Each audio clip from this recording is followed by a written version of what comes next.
महर्षि कश्यप की पत्नी धनु, धनु के जितने संतान होते हैं उन्हें दानव कहते हैं। क्या कहते हैं? दानव। तो धनु के दो बेटे थे, रंभ और करम्भ। दोनों संतानहीन थे। पुत्र प्राप्ति के लिए दोनों ने पंचाग्नि साधना की।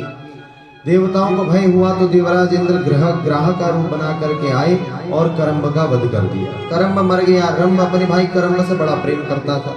रंभ ने देखा मेरा भाई मर गया तो मैं जीवित रह करके क्या करूंगा। अपने भाई की याद में वो भी अब आत्महत्या करने लगा।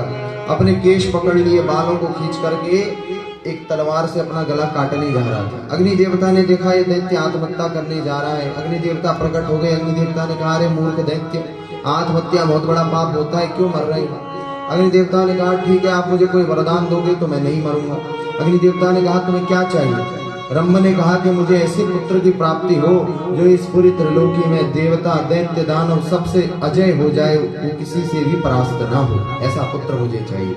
अग्नि देवता ने कहा, जिस किसी स्त्री पर तुम्हारा मन आ जाएगा, जिस किसी स्त्री को तुम पसंद कर लोगे, उससे तुम्हें ऐसे ही दुर्जय पुत्र की, जिसे कोई भी परास्त ना कर सके, ऐसे वीर पुत्र की प्राप्ति होगी।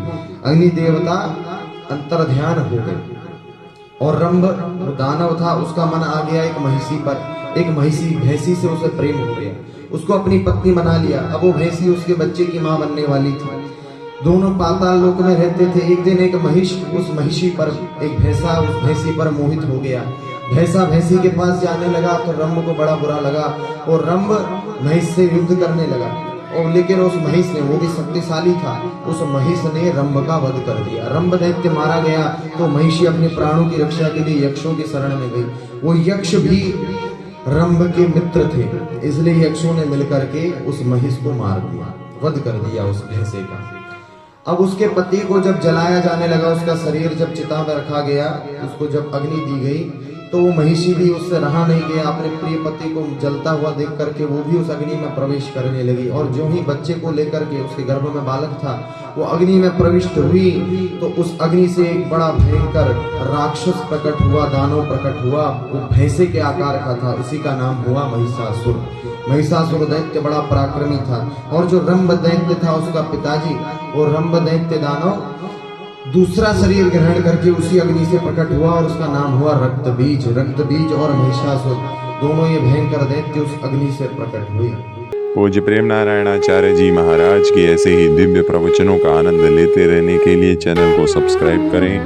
नई वीडियोस की नोटिफिकेशंस सर्वप्रथम प्राप्त करने के लिए बेल आइकन को दबाएं। डिस्क्रिप्शन में दिए गए लिंक्स के द्वारा पूज्य महाराज श्री को सभी सोशल मीडिया प्लेटफॉर्म्स पर फॉलो करें। पूज्य प्रेम नारायणाचार्य जी महाराज का ये दिव्य संकल्प है कि श्रीमद् भागवत कथा एवं श्रीमद् वाल्मीकि रामायण कथा के माध्यम से शास्त्रों का ज्ञान जन जन तक पहुंचाया जाए। महाराज श्री के इस दिव्य संकल्प में आप भी श्रीमद् भागवत कथा एवं वाल्मीकि रामायण कथा का आयोजन करा करके सहयोग कर सकते हैं। पूज्य महाराज श्री से श्रीमद् भागवत कथा एवं श्रीमद् वाल्मीकि रामायण कथा करवाने हेतु दिए गए नंबरों पर संपर्क करें।